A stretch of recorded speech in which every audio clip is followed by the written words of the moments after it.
Welcome to Our Girl Relationships. On this channel, we discuss day-to-day problems people face in their lives. Let's start with the video. I, 31 female, was raised by a single mother with two younger brothers, and growing up as a teenager was like having Regina George as a parent. She belittled me constantly, controlled everything, screamed at me over little things, and insulted me every day. She convinced most of our family that I was a compulsive liar. By the time I was 16 or 17, I was prone to bouts of depression and anxiety, was called attention-seeking for this, and body dysmorphia. She always called me the pig of the family. She was putting pressure on me to stay at home for uni because it meant she could control me and that she could have a live-in maid because I did most of the housework by then. I went to universities far, far away from home, and when she found out, she kicked me out just before my exams began so I could experience what living in the real world was like. My dad's aunt took me in and I lived for the next few months at her until I left for uni. My egg donor refused to help me out financially and told me to go into sex work if I was that desperate because she predicted I'd end up dropping out and relying on her anyway. I cut her off not long after, and my grand aunt helped me with money till she died in my final year. I managed to get through university with money she left me, and once I graduated, I had some money left over to leave the country and start afresh. I moved to Ireland, and there I built a solid friendship group who encouraged me to get therapy.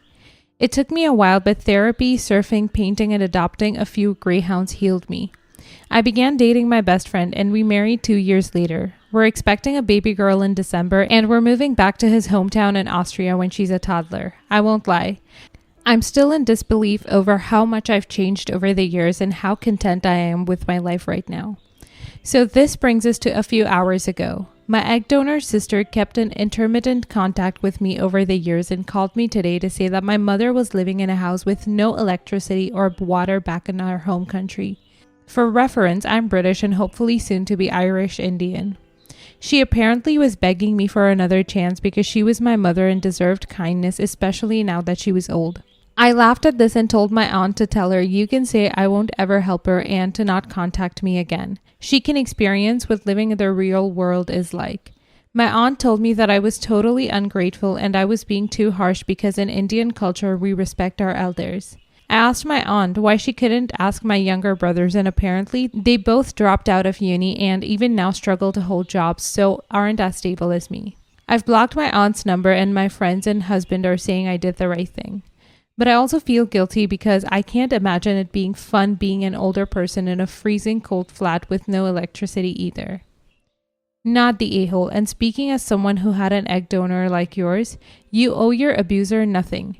She made her bed, she can lie in it. Protect your baby girl and make sure your mother goes nowhere near the amazing life you've built for yourself. It's hard for people with normal moms to understand what folks like us went through. They hear that you've cut your mother out of your life and they think you must be the heartless one. They have no idea. Not the a-hole, and I think it's important that you keep your deranged mother out of your life now that you have a little one. Your child is your priority, and the emotional upheaval your mother would cause for you is not healthy.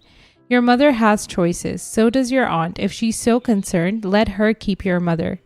She's only piling on the guilt because she knows better than to take the responsibility for your mom herself. And she'll feel less guilty or whatever if she thought you were responsible for her. Don't touch this situation with a 10-foot pole. It's crazy. She's not even born yet, and I'm already crazy protective over her. I did ask my aunt why she couldn't help, and she just mumbled something. I have no interest in entertaining my egg donor again. Not the a-hole. In Indian culture, we respect our elders.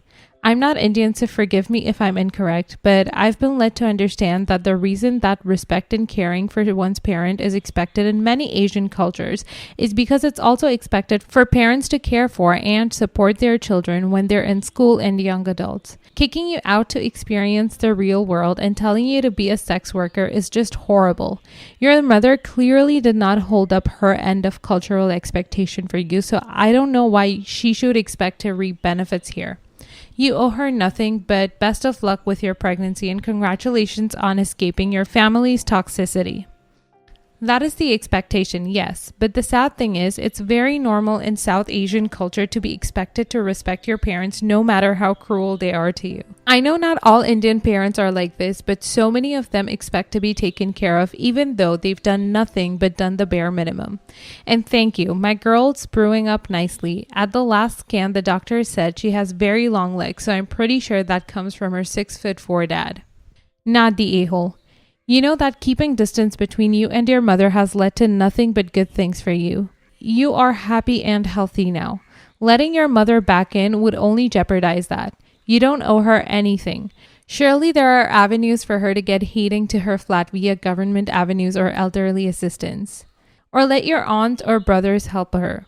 You don't need to feel guilty here. You made your own way after she shut you out. She can do the same.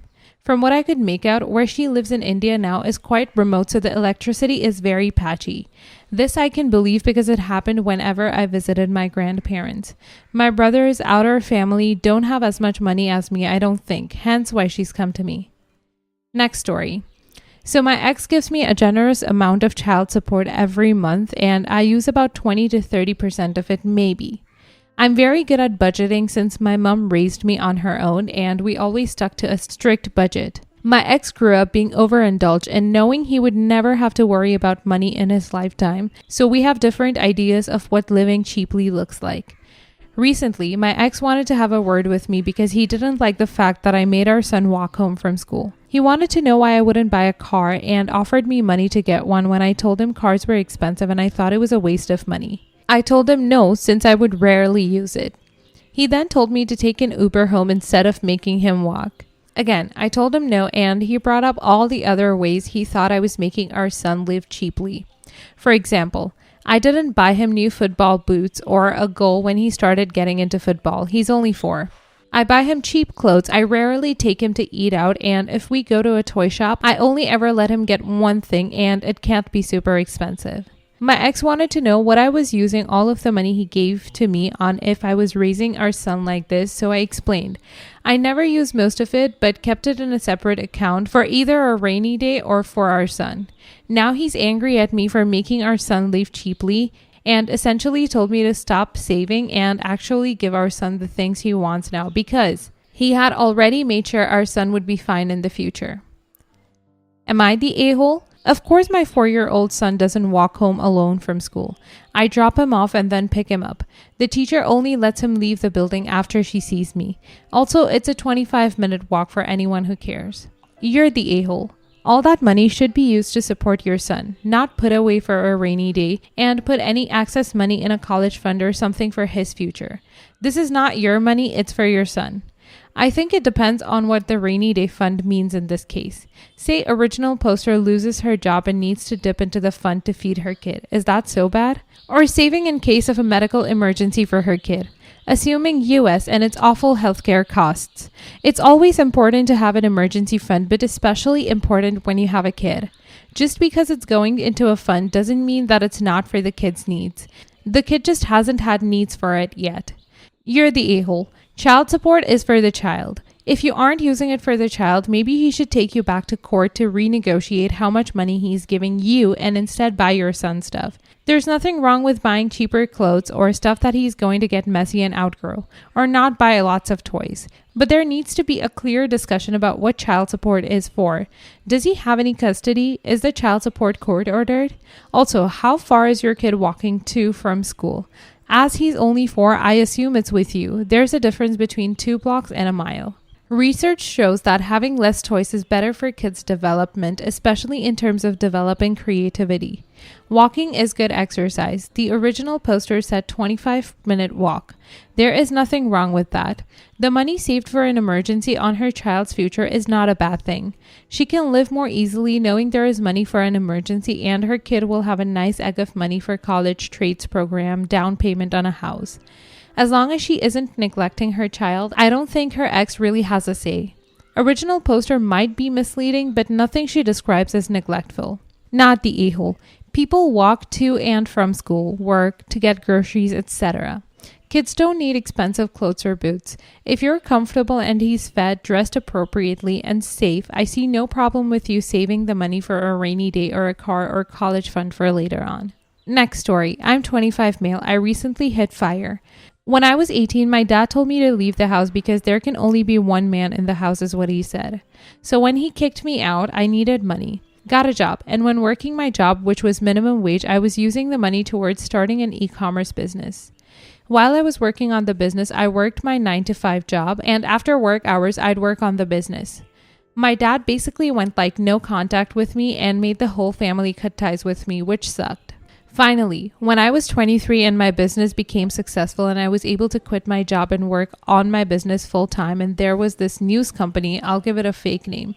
Let's call it Globex or something. Globex is a news media company and they have a website that posts stocks, economy news daily.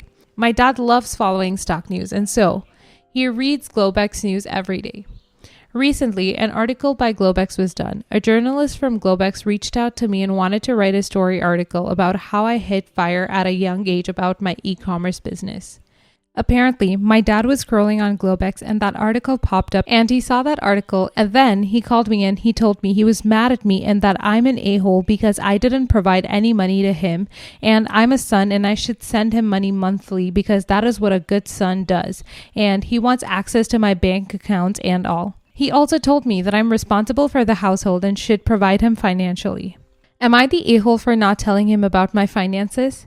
Not the a-hole. Hey, if there can be only one man in the house, he doesn't need a second man paying the bills, right? Change your phone number and don't talk to him again. He literally kicked you out and only contacted you after finding out you made it. You turned lemon into lemonade. Don't let him have a sip. Not the a-hole. Your dad cut contact with you, so how are you supposed to tell him? Also, he kicked you out of the house and basically disowned you at 18 because there can only be one man in the house? That is the stupidest reason I've ever heard for kicking a kid out of the house. Take a page out of your dad's book and cut him off. Tell him that he wanted nothing to do with you the moment you turned 18 and now his wish is granted. Do not give him any money, not even as a loan, unless you want to make it a legally binding contract with interest to be paid back like a bank and totally done through lawyers. But even then, I would recommend against it, and definitely do not give him access to your bank accounts. He was not a good father, so there's no reason for you to be a good son. And honestly, even if he had been a good father, you would not be obligated to give him any money anyway. Should anyone try to guilt you into giving in to him, or he tries to go to the press, explain what you said here. He kicked you out at 18 for no reason. He chose to disown you and go no contact with you, and thus he excused himself from your life and you have nothing to do with him anymore. If someone started to say but family, tell them he chose to cut all family ties with you at 18, and thus no such ties remain between the two of you. Rinse and repeat as needed. Next story. So my university had a parents' weekend and I was so excited for my mom to come visit. I planned a whole weekend for us and was literally counting down the seconds. My dad is dead, by the way, which is why only my mom was coming. My mom remarried after my dad died and had my half siblings, which was whatever. Like, good for her, glad she's happy, but I'm not ready to move on and accept them as family yet. I consider them to be my mom's family and as my friends, so that I'm nice but not close in any way. My parents' weekend comes around and I go to the airport to get my mom, and guess what? She shows up with my stepdad and their kids. I was super mad at my mom but didn't want to make a whole scene, so I acted happy to see all of them and then mentally scraped my weekend plans with my mom and went out to dinner with them all. They kept asking me questions about school, which I get, but I was honestly so disappointed, and when I get frustrated, I like silence. So I gave shorter answers and tried to change the topic and asked my half-siblings about school and my mom and stepdad about work. That night, my half-siblings were sleeping and I was going to leave the hotel. That I was really excited to have a sleepover with my mom in, and I was crying a little. My mom and stepdad asked me why I was upset, and I told them it was a really long week at school and that I was blindsided by my mom. I told her that she may have a new family, but I'm not a part of it, and that I was really excited to spend the weekend with her now that I'm 21. I thought we could go to the cute boutiques downtown and then go to bars and tailgate. I was crying at this point and my mom said I was being really rude.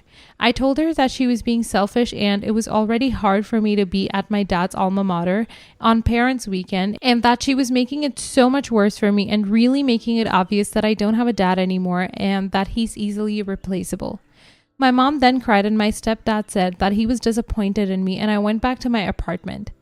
I barely saw the rest of them for the weekend. Edited to add, I'm 21 female, dad died 13 years ago, mom remarried 10 years ago, and I think it was pretty obvious that the plans were 21 up and daughter-mother things. She also knew that I was sad about my dad that weekend. You're the a-hole. It sounds like your expectations for the weekend weren't shared with your mom and you're blaming your mom. Also, I saw your comment below about not really being ready to accept your mother having remarried and having more children with someone other than your father. You defend yourself with not being ready. What in the name of all that is holy will it take to be ready if not 13 years of resolving within yourself your father's passing? Sounds to me as though you need to get into some counseling to help resolve your dad's passing so you can move forward with it, rather than being stuck in it for the last 13 years. The fact you told your mother you resented her replacing your dad screams, I'm stuck at 8 years old and I'm still angry my father passed away. But he's not here to yell at, so I'm blaming my mom. Your mother waited an exceptionally reasonable amount of time before remarrying. She also has the right to move forward with her life. Would you have preferred she wrap herself in a shawl, sit in a rocking chair, and live the life of a nun so you could be happy while she's miserable? When would have it been better for your mother to have remarried? 10 years after she lost the love of her life? 15 years? 20? Never? You're simply not being honest with yourself about your feelings on this whole matter, and you're being wildly unfair towards your mother. You say you're 21, but you sound so much like a little girl throwing a temper tantrum. Get thee into counseling, child, and learn to accept the passing of your father. I'm not saying forget him, but your heart certainly has room in it to love more than one father. Also, you have siblings that you keep at arm's length. That has less to do with whatever and more to do with you not wanting to be hurt again. No man is an island, but you're sure working hard to make that your world. Bottom line, there is going to be time you actually want a relationship with these people and be a part of this family. Let's hope you're pushing them away for so long hasn't taken its toll and they no longer want anything to do with you. Very gentle, you're the a-hole, assuming you didn't make your expectations clear up front.